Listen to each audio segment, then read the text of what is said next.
بسم اللہ الرحمن الرحیم۔ ڈیئر ویورز، السلام علیکم۔ میں اور زیاد بھائی آپ کی خدمت میں دوبارہ حاضر ہوں۔ ہم نے پچھلی دفعہ تھوڑی سی بات کی تھی کہ جو ہسٹری ہے، ہم اگر اس کو دیکھیں گے نہیں، اس کو سمجھیں گے نہیں، تو ہم وہی غلطیاں بار بار دہرائیں گے۔ اور پاکستان کی ہسٹری کو ہم کافی حد تک کہہ سکتے ہیں کہ جو ہماری پہلے کچھ سالوں میں غلطیاں ہوئی یا پہلے کچھ سالوں میں حالات ہوئے، اس کا اثر آج تک نظر آتا ہے۔ تو زیاد بھائی، 1947 پاکستان آزاد ہو گیا، اور مسائل ہمیں کہاں سے نظر آنے شروع ہوئے پاکستان کے کریشن میں؟ اعوذ باللہ من الشیطان الرجیم، بسم اللہ الرحمن الرحیم۔ وہ کہتے ہیں نا، میر کتنے سادہ ہیں۔ آپ بھی میر کی طرح بہت سادہ ہیں۔ آپ ابھی تک یہ سمجھتے ہیں کہ پاکستان آزاد ہوا۔ یہ آپ کی حسن ظن ہے۔ پاکستان کو آزاد کرانے کے لیے ہم ساری جدوجہد اب جو کر رہے ہیں 80 سال بعد، یہ پاکستان کو آزاد کرانے کے لیے 1947 میں بر صغیر تقسیم ہوا تھا مختلف۔ صحیح۔ آئی وش کہ پاکستان آزاد ہو جاتا۔ ہمیں یہ سمجھنے کے لیے تھوڑا سا پیچھے جانا ہوگا۔ ہمیں دیکھنا ہوگا کہ کس چیز نے ہمیں 14 اگست 1947 کی طرف لیڈ کیا، جسے ہم سمجھتے ہیں کہ کوئی بہت بڑا ہم نے تیر مارا یا کارنامہ سر انجام دیا ہے، اور آبویسلی اس کے کئی پہلو ہیں، لیکن چونکہ ہمارے پاس وقت زیادہ نہیں ہے تو میں ایک باری بالکل بریف سا اس کا سٹیج سیٹ کرتا ہوں، پھر وہاں سے ہم لے کے چلیں گے، ٹھیک ہے نا۔ ہم لوگوں کو جو مطالعہ پاکستان پڑھایا گیا، وہ پتہ نہیں کس احمق نے لکھا تھا یا کس خود غرض آرگنائزیشن نے لکھا تھا، جنہوں نے ہمیں بہت ہی سلیکٹیو اور مینوفیکچرڈ انجینئرڈ واقعات پڑھائے ہیں۔ دیکھیے، بر صغیر میں بہت لمبا طویل عرصہ تک بیرونی حملہ آور آتے رہے ہیں، چاہے وہ چنگیز خان تھا، چاہے وہ سکندر اعظم تھا، چاہے وہ عربی تھے، چاہے وہ ترکی تھے، چاہے وہ سینٹرل ایشینز تھے، وہ آتے رہے۔ انہیں مسلمان بھی تھے، غیر مسلم بھی تھے، یورپین آتے رہے، پورچوگیز آئے، پھر انگریز آئے، یہ سارے لوگ آتے رہے۔ ان میں ہم لوگوں نے فوری طور پہ مسلمانوں کو اون کیا۔ ہم ہو سکتا ہے ہم انہیں کی اولاد میں سے، ہمیں نہیں پتا، لیکن وہاں کے لوگوں نے جو تاریخ لکھی گئی ساری، اس میں کہا کہ مسلمان تو نجات دلانے آئے تھے، باقی جو ہیں وہ حملہ آور تھے اور لٹیرے تھے یا جو بھی تھے۔ آپ اگر بر صغیر کے رہنے والے ہیں، آپ وہاں کے لوگ ہیں، تو آپ اسے ذرا ڈفرینٹ طرح سے دیکھیں گے، لیکن ہم اس کی بہت زیادہ تفصیل میں اس وقت نہیں جاتے۔ ہم وہاں پہ آ جاتے ہیں جب انگریزوں کی حکومت تھی اور مسلمان اور ہندو اور سارے اسٹرگل کر رہے تھے ان کے کولونیل رول سے نجات حاصل کرنے کے لیے۔ دوسری جنگ عظیم ہوئی، اس میں برٹش امپائر، جیسے اب امریکن امپائر کی چولیں ہل گئی ہیں اور ایران نے ہلا دی ہیں، اکیلے تنہا ایران نے 50 سے زیادہ مسلمان ملکوں میں کسی بغیرت کو یہ جرت نہیں ہوئی ایران کے علاوہ، ایران نے وہ کیا ہے۔ اس وقت دوسری جنگ عظیم کے بعد برٹش امپائر کی چولیں ہل گئی تھی، کولونیل نظام کروٹ لے رہا تھا، اسے ایک جس فزیکل آکوپیشن سے وہ لوگ ڈفرینٹ طریقے ڈھونڈ رہے تھے کہ ہم انہیں آکوپائی رکھ سکیں لیکن فزیکلی ہمیں وہاں نہ رہنا پڑے۔ تو اس ٹائم پہ بر صغیر میں بے شمار کانگریس تھی، مسلم لیگ تھی، اور بہت سی پارٹیاں تھیں، خاکسار تھے، یونینسٹ تھے، بہت سی پارٹیاں تھیں، تو وہ اپنے اپنے ایجنڈا کو پش کر رہی تھیں۔ بدقسمتی سے، جیسے اکثر آپ نے تاریخ میں دیکھا ہے، مسلمان اس وقت کے لیڈر جو ہیں بہت ہی خود غرض تھے، ابوالکلام آزاد کے علاوہ، اور ان کے ساتھ جو لوگ تھے جو یہ چاہتے تھے کہ مسلمان تقسیم نہ ہوں۔ علامہ اقبال کا طارق بن زیاد کی دعا میں انہوں نے کہا ہے کہ ہر ملک ملک ماست، ملک خدا ماست۔ پھر انہوں نے کہا ہے ایک ہوں مسلم حرم کی پاسبانی کے لیے، نیل کے ساحل سے لے کر تا خاک کاشغر۔ مولانا ابوالکلام آزاد نے اسی چیز کو ذہن میں رکھا۔ انہوں نے کہا کہ مسلمان اگر بٹ گئے ٹکڑوں میں تو ان کی طاقت بہت کم ہو جائے گی۔ دیکھیے، اس وقت 75 کروڑ سے زیادہ مسلمان ہیں بر صغیر میں، 75 کروڑ، وچ از a big very formidable population, اور بہت ہی ان کا انفلوئنس ہوتا اگر یہ اکٹھے ہوتے تو۔ 26 کروڑ کے قریب پاکستان میں، اب پاکستان میں دیکھ لیں 95-98% مسلمانوں کی پاپولیشن ہے، لیکن وہ اپنے ہی لوگوں کے ہاتھوں ذلیل و خوار ہو رہے ہیں. اگر یہ 75 کروڑ اکٹھے ہوتے تو بہت ڈفرینٹ ہوتی، لیکن چلیں کسی نہ کسی طرح ہم تقسیم پہ پہنچ گئے. تقسیم ہو گئی. انڈیا 7 گنا ہم سے بڑا ملک ہے، وہ انڈیا بن گیا. پاکستان یہاں پہ آ گیا. بنیادی اصول یہ تھا کہ جی جہاں پہ مسلمان اکثریت کے علاقے وہ مسلمانوں کے، لیکن بہت سی ڈسکریپنسیز ہوئی. بہت سے ہندو اکثریت کے علاقے تھے، ان کے مسلمان حکمران تھے. بہت سے مسلمان اکثریت کے علاقے تھے جن کے ہندو حکمران تھے. تو اسٹریٹ فارورڈ نہیں تھا یہ کام، لیکن تقسیم ہو گئی. قائد اعظم نے اس وقت فرمایا تھا 2 چیزیں، یہ میں بہت اہم آپ کو بتانا چاہتا ہوں. ایک مولانا ابوالکلام آزاد نے جو فرمایا تھا، اور وہ ویژنری آدمی تھا، سیلف لیس اسکالر، ویژنری، اصول پسند آدمی. ان کی باتیں اگر میں شروع کروں کرنا آپ حیران رہ جائیں گے کہ بر صغیر میں اس کیلیبر کا اور اس کوالٹی کا آدمی تھا جس کے مورلز اتنے ہائی تھے، اور جتنا جرأت مند اور بہادر انسان تھا وہ.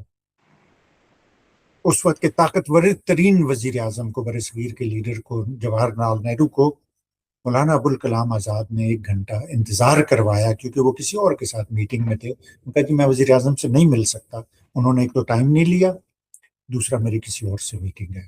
تو نہرو سڑکوں کے چکر لگاتا رہا تھا. مولانا ابوالکلام آزاد پہلے وزیر تعلیم تھے جنہوں نے IIM اور IITs کی بنیاد رکھی تھی. آج آپ دیکھ لیں IIM اور IITs پوری دنیا میں، اسپیشلی مغربی دنیا میں، جتنی بڑی بڑی انفلوئنشل کمپنیاں ہیں ٹیکنالوجی کی، یہ مولانا ابوالکلام آزاد کا مشن تھا. ہمارے وزیر تعلیم کن ٹٹے، بدماش، اسمگلر، یہ رانا تنویر ابھی کچھ عرصہ پہلے وزیر تعلیم تھا، بےغیرت آدمی، گالیاں دیتا تھا اسمبلی میں کھڑا ہو کے، سے فحش لچر باتیں کرتا تھا وہ. یہ فرق رہا ہے ہمارا. غلام حیدر وائیں مجھے یاد ہے وزیر تعلیم ہوتا تھا پنجاب کا. وزیر تعلیم اسے بنایا جاتا ہے جسے آپ نے بتانا ہو کہ یہ تم ہمارے ساتھ ہو لیکن تم کم ترین آدمی ہو. اسے میٹرک فیل تھا یا میٹرک پاس تھا غلام حیدر، اللہ تعالیٰ اسے جنت نصیب کرے، اچھا آدمی تھا، اسے وزیر تعلیم بنایا تھا. تو یہ چیز آپ کو بنیاد سے شروع سے نظر آتی. ایک چیز یہ تھی. دوسری چیز جو بہت اہم ہے اس معاملے میں، وہ قائد اعظم نے فرمایا تھا. انہوں نے کہا تھا میری جیب میں سارے سکے کھوٹے ہیں.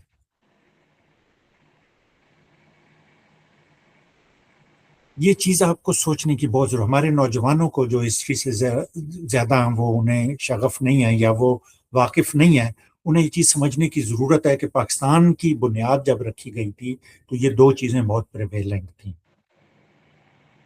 پھر بہت سے مولوی، ملا فضلو کے والد تھے اور جو لوگ اس کے خلاف تھے تقسیم کے، وہ ادھر آ گئے. لیکن ایک تیسری چیز بھی تو کافی ضروری تھی کہ جو پاکستان کی ملٹری اور سول بیوروکریسی تھی، وہ کیا کبھی پاکستان کی تھی؟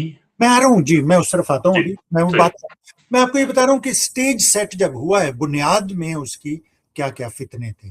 لیکن کوئی بھی آپ دنیا کی عظیم ترین بلڈنگ بھی بنانا چاہتے ہیں، اہرام مصر بھی آپ بنانا چاہتے ہیں، تو جب تک اس کی بنیاد مضبوط نہیں ہوگی آپ بلڈنگ نہیں بنا سکیں گے. اور ملکوں کی، قوموں کی، میں تو ملکوں کے خلاف ہوں، میں ان باؤنڈریز کے حق میں نہیں ہوں. یہ اسلام کے انتہائی خلاف ہے، یہ فلسفہ ہی ان کا. پیٹریاٹزم جو ہے نا، یہ ریلیجن کے بعد اس نے سب سے زیادہ لوگ مروائے، اور اٹس اے فیکٹ. حب الوطنی میں کوئی فخر کی بات نہیں ہے. انسان کا وطن انسان ہوتا ہے. اللہ تعالیٰ نے ہمیں اپنی اور اپنے لوگوں کی حفاظت کرنے کا کہا. باؤنڈریز جو ہمارے لیے غیر اسلامی ہیں، اینی وے یہ ہیں، تو ہم ان کی بات کر رہے ہیں. تو یہ چیزیں دونوں آپ ذہن میں رکھیے. ان پہ پاکستان بنا ہے. جب پاکستان بنا ہے، انڈیا 7 گنا بڑا ملک پاکستان. انگریز دنیا کی خبیث ترین کالونیل پاور میں سے تھے. جہاں جہاں سے گئے ہیں، چاہے وہ فلسطین تھا، چاہے بر صغیر تھا، چاہے یہاں پہ انہوں نے فتنہ اور فساد چھوڑا ہے پیچھے. جب تھے تو فتنہ اور فساد کرتے رہے، جب گئے ہیں تو فتنہ اور فساد کرتے رہے. تو اچھا، آپ نے بیوروکریسی اور ملٹری کا ذکر کیا. یہ 2 پارٹیز تھیں ود ان دا کنٹری. تیسری تھی پولیٹیشینز. ان تینوں نے مل کے دونوں قوموں کی، انڈیا کی بھی، ملکوں کی اور پاکستان کی بھی اساس رکھی، بنیاد ان لوگوں نے بنائی تھی. تو اب میں اسے ایک سیکنڈ آپ کو پیچھے جانا چاہوں گا، کیونکہ آپ نے ایک بات کی تھی جو میرے خیال میں تھوڑی زیادہ سمجھنے کی ضرورت ہے. کیونکہ کوئی پوچھے گا کہ بھئی برٹش تو جا رہے تھے، جی انہوں نے فساد کی بنیاد کیوں رکھی؟ جی جی تو اس کے پیچھے ایک باقاعدہ سوچ ہے، مطلب یعنی وہ یہ نہیں کہ وہ ایسا ہو گیا، وہ کر کے گئے جان بوجھ کے، رائٹ؟ جی جی بتائیے بتائیے ضرور. کیونکہ جو جہاں تک مجھے سمجھ ہے، جہاں تک میں دیکھ پایا ہوں اس کو، تو اس کے اندر یہ چیز نظر آتی ہے کہ یہ کرنے کا مقصد یہ تھا کہ ہم چلے جائیں، اس کے باوجود ہمارا کچھ نہ کچھ انفلوئنس رہے. وہ جو پرانا ان کا رومنز کا وہ تھا کہ ڈیوائڈ اینڈ رول، جی کہ آپ لوگوں کو اکٹھا نہ ہونے دو، لوگوں کو آپ ایک پیسفل اس میں نہ رہنے دو، کچھ نہ کچھ پنگا چلتا رہے. اور تقریباً اسی کے اوپر ہم دیکھتے ہیں کہ سیکنڈ ورلڈ وار کے بعد امریکہ چلا ہے دنیا میں. وہ کسی نے ایک کو لکھا تھا کہ جنگ جس جگہ ہوتی ہے، جس ملک کے خلاف ہوتی ہے، ہم اس کا نام کیوں لیتے ہیں؟ وائی از اٹ عراق وار اور دا بوسنین وار اور وٹ ایور؟ جی تو وہ کہتے ہیں کہ اس کی وجہ یہ ہے کہ اگر آپ جس نے شروع کیا اس کا نام لیں تو آدھی سے زیادہ جنگوں کا نام یا بلکہ 8-9-10واں حصہ جو ہے اس کا نام دا امریکن وار ہوگا، کیونکہ امریکہ تقریباً ہر دوسری جنگ میں، جی. تیسری، چوتھی، پانچویں، چھٹی، آٹھویں، 10ویں، اس کے اندر ان کا ایک رول ہوتا ہے. یہ آپ نے بڑی اچھی اس بات میں کی. وہ کبھی ڈائریکٹلی انوالو ہوتے ہیں، کبھی کبھی ڈائریکٹلی نہیں ہوتے، 250 انڈائریکٹلی. سال میں امریکہ کی ایگزسٹنس میں صرف 26 سال ایسے گزرے ہیں جب امریکہ ایکٹیو وار میں انوالو نہیں تھا. بالکل 224 سال تک امریکی ایکٹیو وار میں انوالو ہے. اس وارنگ نیشن، ان کی اکانومی وار پہ بیسڈ ہے. جی بالکل. کیجیے آپ.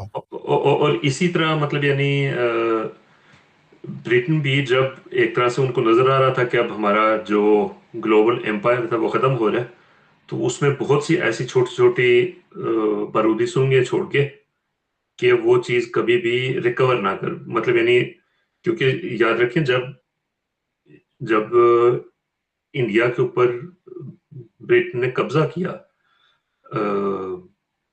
ڈائریکٹلی انڈائریکٹلی ٹریڈ روٹ اس کے مدد سے یا دوسری طریقے سے اس کے ساتھ، تو اس کے اندر انہوں نے جو اس وقت پوری دنیا کی ایک بہت بڑی اکانومی تھی اس کو اپنے قبضے میں لیا تھا. اور وہ چیز یہ کبھی بھی اس کو چھوڑنا نہیں چاہتے تھے. تو جب چھوڑنا پڑا تو اس میں اس طرح کی مسائل چھوڑ گئے کہ وہ کہیں صحیح طرح سے سولو نہ ہو جائے. اور یہی چیز جس طرح آپ نے کہا کہ ہم فلسطین میں بھی دیکھ سکتے ہیں. جی بالکل صحیح. لیکن سوری، آپ آگے بات کر رہے تھے آگے. اوریجنل ٹرم جو تھی نا، ڈیویڈے ڈی امپیرا ایٹ امپیرا، مجھے یہ ٹرم بہت ہی انٹریگنگ لگتی ہے. اس کا مطلب ہی بتا دیں. اس کا مطلب آپ نے بتایا، divide and rule, divide and rule, تقسیم کرو اور حکومت کرو. اب آپ دیکھ رہے ہیں یہ ابھی بھی جو ہو رہا ہے، یہ تحریک انصاف ہے، یہ فلانے ہیں، یہ جماعتی ہیں، یہ پیپلز پارٹی ہے، یہ دوسرے ہیں. تقسیم کر کے عوام کو 26 کروڑ لوگ ہیں، تقسیم کر کے آپ ان پہ حکومت کر رہے ہیں. جب تحریک انصاف والوں کو کے ساتھ زیادتی ہوتی ہے، ان پہ ظلم ہوتا ہے، تو باقی سارے ادھر کھڑے دیکھ رہے ہوتے ہیں کہ جی یہ تو تحریک انصاف ہے، یہ تو ڈیزرو کرتے ہیں. یہ تو وہی جو رومنس نے کیا تھا، اسے انگریزوں نے اسے ایک سمجھے ایک پیک پہ پہنچایا ہے. انگریزوں نے اسے اتنا استعمال کیا ہے تقسیم کرنے کو. اب میں مولویوں کی بات کر رہا تھا نا، 2 مدرسے انہوں نے کریٹ کیے انڈیا میں، اور ایک انہوں نے اور فساد کی جڑ کریٹ کی، 3: دیوبند کا مدرسہ اور بریلی کا مدرسہ. یہ دونوں انہوں نے کریٹ کر کے ایک دوسرے کے خلاف کر دیے. اسلام میں ان کا کوئی کانسیپٹ نہیں تھا کہیں پہ، جو انہوں نے کریٹ کیا. وہاں سے آپ نے دیوبندی اور بریلوی 2 برانچز شروع کر لی، 2 سیکٹ بنا لیے. ایک یہ، اور تیسرا لاہوری فرقہ انہوں نے شروع کیا قادیان سے، قادیانی جو مرزا غلام احمد قادیانی نے کیا. تو یہ 3 چیزیں انہوں نے چھوڑ دیں برِ صغیر کے مسلمانوں کے لیے، کہیں اور نہیں پائی جاتی. یہ قادیانیوں کا عربیوں کو یا دوسرے مسلمانوں کو پتہ بھی نہیں ہے، زیادہ تر کو اس کا علم ہی نہیں ہے. اسی طرح دیوبندی اور بریلوی، ملا فضلو کی جماعت اور شاہ احمد نورانی یہاں پہ ہوتا تھا، اس کا بیٹا ویس نورانی ہے ابھی. یہ سب بغیرت لوگ ہیں، آپ نے دیکھ لی ان کی حرکتیں بھی دیکھ لی ہیں. یہ سب انگریزوں کے پیدا کیے ہوئے ہیں. لوگوں کے لیے سمجھنا بہت ضروری ہے کہ پاکستان کی بنیاد میں کیا بھرا گیا ہے, کس کا خون ہے وہاں پہ, کس کی ہڈیاں ہیں, اور کس نے اس سے فائدہ اٹھایا ہے. تو آگے چلتے ہیں ہم. یہ تو بیسیکلی آپ یہ کہہ رہے ہیں کہ برٹن نے جانے سے پہلے وہاں پہ جو ڈویژن بنائی تھی وہ ہم آج تک دیکھ رہے ہیں, اور دوسری بات یہ ہے کہ جو کولونائزیشن تھی اس کو ہم کبھی صحیح طرح ختم نہیں کر پائے, مطلب ختم ڈی نہیں کر کولونائز پائے کے ہم بجائے نہیں اس کر پائے. کو ہم اگلے لیول پہ لے گئے ہیں. یا اب جو بات آپ کہہ رہے تھے نا, میں اس کی طرف آتا ہوں کہ انگریز تو یہاں سے چلے گئے. میں کیوں کہہ رہا ہوں کہ جی ہم آزاد نہیں ہوئے 14 اگست 1947 کو, بلکہ آج تک نہیں ہوئے. دیکھیں, انگریزوں کا یہ اصول تھا, پوری ان سے کہتے ہیں ان کا سورج غروب نہیں ہوتا تھا, آدھی دنیا میں انہوں نے حکومت کی ہے. ان کا یہ اصول تھا کہ جو بیوروکریسی اور آرمی کولونائزڈ کنٹریز میں ہوتے تھے, جہاں پہ انہوں نے قبضہ کیا ہوا تھا, وہاں پہ جن لوگوں کو لگاتے تھے, انہیں جب واپس بلاتے تھے نا, تو انگلینڈ میں انہیں نہیں جاب دی جاتی تھی. وہ کہتے تھے تم نو آبادیاتی نظام میں تم تھے, وہاں پہ ہم ظلم کرتے ہیں, وہاں پہ ہم قبضہ رکھتے ہیں, وہاں پہ ہمارا کوئی اصول اور قانون نہیں ہوتا, ہم اپنے امپلس کے حساب سے اور اپنے مفاد کے حساب سے حکومت کرتے ہیں, وہاں پہ ہمارا کوئی نظریہ نہیں ہے. لیکن جب آپ واپس انگلینڈ میں آ جاتے ہیں تو پھر آپ فٹ نہیں رہتے. یہ سوچئے, بہت امپورٹنٹ چیز ہے یہ. پاکستان کی اساس میں جو آپ نے بات کی تھی, پاکستان شروع ہوا ہے تو وہ یہ چھوڑ گئے یہاں پہ. قائد اعظم تو جب انہوں نے لیا 74 ایئرز ان کی ایج تھی, وہ بیمار تھے, انہیں تپے دق تھی, ٹی بی جسے کہتے ہیں آپ, تو انہوں نے اسے چھپائے رکھا, یا جیسے بھی ہوا, یا تیزی سے وہ ایگزیسربیٹ ہوئی, کیونکہ پریشر میں, سٹریس میں یہ بڑھتی ہے چیز. جنرل گریسی جو تھا, انگریز سیکنڈ کمانڈر تھا, چیف کمانڈر ان چیف ہماری پاکستان کی فوجوں کا, اس نے قائد اعظم کا حکم ماننے سے انکار کر دیا تھا. فوج نے کہ جنرل نے, کمانڈر ان چیف جو گورنر جنرل تھا, قائد اعظم تھے, ان کا حکم ماننے سے انکار کیا تھا, اور قائد اعظم نے کسی بھی وجہ سے اسے فائر نہیں کیا. لیکن اس کی مطلب کیا حکم تھا, کیا اس کے پیچھے سٹوری کیا ہے؟ ریگارڈلیس آف دیٹ, میں اس میں نہیں جانا چاہتا اس ٹائم پہ. ہمیں فوکس کرنا ہے, 11 سال بہت لمبا ٹائم ہے. اس میں بات ہم یہ دیکھ رہے ہیں کہ ملٹری نے کیسے اپنے خوں آشام پنجے گاڑے ہمارے سسٹم میں, اور کیسے اسے ہائی جیک کیا. یہ شروع ہو گیا تھا کام قائد اعظم سے. صحیح. قائد اعظم نے اسے صرف نظر کیا, مجبور تھے جو بھی تھے, ان کے ہوتے ہوئے یہ چیز ہوئی. انہوں نے پہلا انہیں پیس دے دیا, پہلی لائف دی. انہوں نے وہ مثال قائم نہیں کی وہاں پہ. کیا ہونا تھا مجھے آپ بتائیے, کیا انڈیا قبضہ کر لیتا پاکستان پہ اس وقت اگر وہ گریسی کو فائر کر دیتے؟ تو نہیں کیا انہوں نے. پہلی چیز یہ ہوئی. اچھا, اب آگے بڑھیے آپ ذرا سا آگے. قائد اعظم کے ساتھ انہوں نے فوجیوں نے جو کیا, ان کے جو ذاتی معالج تھے, کرنل الہی بخش, وہ بھی کرنل تھے فوج میں, فوج نے قائد اعظم کے ساتھ جو کیا اس کی ہم نے بے شمار تاریخ پڑھی ہے, بے شمار. انہیں سب سے پہلے آئسولیٹ کر کے ان کا جی انہیں آب و ہوا اچھی کی ضرورت ہے, تو وہاں سے کراچی سے انہیں وہ سبھی لے گئے.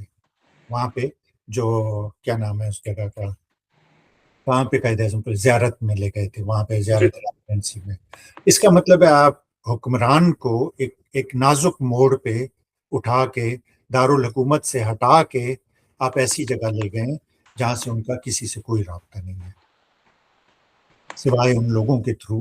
اور اس میں کرنل الہی بخش ان کا معالج تھا. اچھا آدمی ہوگا نہیں ہوگا مجھے نہیں پتا, فوجی تھا وہ. کیوں فوجی کو انہوں نے معالج رکھا مجھے نہیں پتا, کس نے فوجی کو ان کا معالج بتایا مجھے نہیں پتا اس چیز کا. یہ آپ تاریخ پڑھیں, اس میں ہو سکتا ہے کہیں پہ آپ کو مل جائے. ہر طرح کی کہانیاں ملتی ہیں. میں تاریخ پہ میں بہت سی ڈفرینٹ طرح سے پہلو سے پڑھ کے اس پہ اپنا نتیجہ میں خود اخذ کرتا ہوں, اس پہ میں ان کے رلائی نہیں کرتا. اس کی وجہ یہ ہے, میں نے بڑی دفعہ آپ نے بھی ذکر کیا, شاید میں نے بھی بتایا, کہ ہسٹری لفظ دو الفاظ کا مجموعہ ہے. ہز سٹوری سے یہ بنا ہے, ہز سٹوری سے ہم ہسٹری پہ آتے ہیں. ہز سٹوری کا مطلب ہے اس ٹائم پہ جب یہ لفظ بنا تھا صرف مردوں کی سٹوریاں چلتی تھیں. ہر عورتوں کی اتنی خوبصورت سٹوریز ہوتی ہے, ان کی کوئی ویلیو نہیں تھی, کیونکہ عورت کو اس وقت مقام نہیں دیا جاتا تھا اتنا. تو ہز سٹوری سے ہسٹری بنی. اس کا مطلب ہے اس آدمی کی سٹوری ہے یہ, اس کا فیکٹ سے ہو سکتا ہے کوئی تعلق ہو, ہو سکتا ہے بالکل کوئی تعلق نہ ہو. اور ابن خلدون کے ٹائم تک ہسٹری کی صرف وہ ایک طرح سے ڈائری لکھی ہوتی تھی کہ یہ ہوا پھر اس نے یہ کہا، پھر وہ یہاں گیا، پھر وہ حکم دیا، فاتحہ کی کہانی. واقعات بتاتے تھے. ٹھیک ہے نا. بالکل ابن صحیح. خلدون نے ہسٹری میں ایک بہت ہی پائنیئرنگ کام کیا تھا. اس نے ہسٹری کی ایک برانچ ڈیولپ کی تھی، اس کا نام تھا فلاسفی آف ہسٹری. اس میں اس نے تحقیق شروع کی پھر کہ یہ کیوں ہوا بھائی، جو آپ سوال کر رہے تھے نا کہ قائد اعظم نے کیوں گریسی کو نہیں فائر کیا، گریسی نے کیوں ان کا حکم نہیں مانا. یہ ابن خلدون کے فلسفہ تاریخ کے تھرو آتا ہے. میں جو آپ کو بتا رہا ہوں یہ ہز سٹوری ہے کہ جی اس نے بتایا کہ جی قائد اعظم اس نے حکم نہیں مانا تو اس نے فائر نہیں کیا، یہ ہوا تھا. ٹھیک ہے. تو صحیح. آپ جو کہہ رہے ہیں اس میں ہم ڈیٹیل میں جا سکتے ہیں، لیکن ابھی ہمارے پاس چونکہ اتنا ٹائم نہیں ہے. ہم فوکس کرتے ہیں اسٹرکچر بلڈ کرنے پہ کہ پہلے 11 سال میں کیسے انہوں نے تباہ و برباد کیا. تو جو صحیح. برٹش بیوروکریسی تھی، ان میں بڑے بڑے لوگ تھے. سکندر مرزا کا بھی ذکر آئے گا. وہ برٹش بیوروکریسی میں بہت اہم عہدے پہ فائز تھے. آئی تھنک وہ ٹریجری سیکرٹری بھی رہا ہے ان کا. اور بہت سے بیوروکریٹس تھے، فوجی تھے جو برٹش آرمی میں سرو کر چکے تھے، جو جنگ لڑ چکے تھے. آپ یاد رکھیے کہ جنگ عظیم اس لیے بہت اہم ہے، دوسری جنگ عظیم، اس میں جرمنوں کے ساتھ اسلامی مملکت، خلافت جسے آپ کہتے ہیں، اس نے ساتھ دیا تھا ان کا. آپ ان کے خلاف لڑے تھے. جی. ہندوستانی سپاہیوں نے بے شمار مسلمان تھے، کیونکہ پنجابی بہت اس میں آگے ہوتے ہیں. پنجابی مسلمان اس میں تھے جنہوں نے ملائیشیا اور بہت سی دوسری جگہ پہ جہاں پہ انہوں نے کالونائز کیا تھا، وہاں پہ جا کے برٹش کے بہاف پہ ظلم کرتے تھے. یہاں پہ بھی کرتے تھے، بر صغیر میں بھی. تو یہ سارے لوگ لیگیسی میں پاکستان کو ملے تھے. اب سب سے پہلا کام لیڈر کا یہ ہونا چاہیے تھا کہ اس ساری کولونیل سائنس کو وہ امیڈیٹلی مٹا دیتے، اس سے پرے چلے جاتے. دیکھیے میں امریکہ کی بار بار ایگزامپل دیتا ہوں. امریکہ اس وقت the richest and the greatest nation ہے، with the most fierce and powerful army that history has ever seen. امریکہ ایسے نہیں بن گیا. امریکیوں نے برٹش کو جب پش کیا ہے کینیڈا میں نیاگرا ریور سے پرے، تو انہوں نے ان کا نام و نشان مٹا ڈالا ہے. چند میں ساری انٹرسٹنگ چیزیں آپ کو بتاتا ہوں. فار ایگزامپل برٹش چائے کا آپ کو پتا ہے کہ برٹش بہت وہ تھے، انہوں نے چائے پھیلائی ہر جگہ جگہ پہ، چائے کا ٹریڈ کرتے. امریکیوں نے اسے اکھاڑ دیا جڑ سے. انہوں نے کافی ریپلیس کر دی چائے سے. کرکٹ جو آپ کو پتا ہے بر صغیر میں بھی بہت ہر دل عزیز گیم ہے، دنیا میں پھیل رہی ہے. امریکیوں نے اس سے جان چھڑائی. بیس بال جو کرکٹ سے ملتی جلتی کھیل ہے لیکن بہت مختلف ہے، امریکیوں کو امریکی اسے اون کرتے ہیں، انہوں نے وہ چینج کر دیا. انہوں نے یہاں سے نام و نشان، ان کے گلیاں کوچے یہ وہ، کنگ سٹریٹ کوئن سٹریٹ وغیرہ آپ کو مل جاتی ہیں، لیکن انہوں نے بدل دی. وہ ان کی انگریزی بالکل مختلف ہو گئی امریکیوں کی. بہت سی چیزیں انہوں نے مائنڈ سیٹ پہ کام کیا شروع سے. لیکن حالانکہ یہ تو تھے برٹشرز. وہی تھے جی، بالکل بالکل. لیکن آپ کو شعیب یہ سمجھنے کی، ہمارے دوستوں کو سب کو ہمیں یہ چیز سمجھنے کی ضرورت ہے کہ ہر چیز ادھر ہوتی ہے. صحیح. جینز آپ کے ضرور برٹش ہیں، لیکن آپ ان سے لڑے ہیں. آپ نے کہا جی ہمیں کالونائز نہیں رکھ سکتے آپ، اور ہم ان بنیادی اصولوں کے خلاف ہیں. پاکستان میں جو مسلمان آ گئے تھے نا، سکندر مرزا مسلمان تھا نا، پاکستان میں آ گیا تھا یہ. لیکن یہ کیا تھا؟ یہ اس کا برٹش کولونیل پاور کا ٹرینڈ تھا. ایوب خان کیا تھا؟ یہ یہاں پہ آپ کے ساری اچھائی اور برائی آپ کے ذہن سے ہوتی ہے. آپ کے جینز جیسے مرضی ہیں، آپ نے جیسے ٹریننگ آپ کی کہاں سے ہوئی ہے، کس ماحول میں آپ رہے ہیں، کہ کیا پریکٹسز آپ یہ سوچ سکتے ہیں کہ ایک برٹش آرمی میں ایک کوئی آفیسر ہو یا برٹش بیوروکریسی میں کوئی دیسی افسر ہو، وہ ان کے حکم پہ نہ چلے اور وہ ظلم نہ کرے جو وہ کرتے تھے؟ یہ نہیں ہو سکتا نا. تو وہ لوگ آئے تھے. اب فرق کہاں پڑا؟ پہلا فرق یہ پڑا کہ انڈیا نے امیڈیٹلی ملٹری کوڈ چینج کر دیا. ملٹری کوڈ میں انہوں نے بہت سی بنیادی تبدیلیاں کی، جن میں انہوں نے کوڈ کو، ملٹری کو سویلینز کے تابع رکھا. صحیح. کورٹس کو جورسڈکشن دی، سویلین کورٹس کو جورسڈکشن دی ملٹری پہ. اب تو یار وہ یہاں تک آ گئے کہ کینٹونمنٹ انہوں نے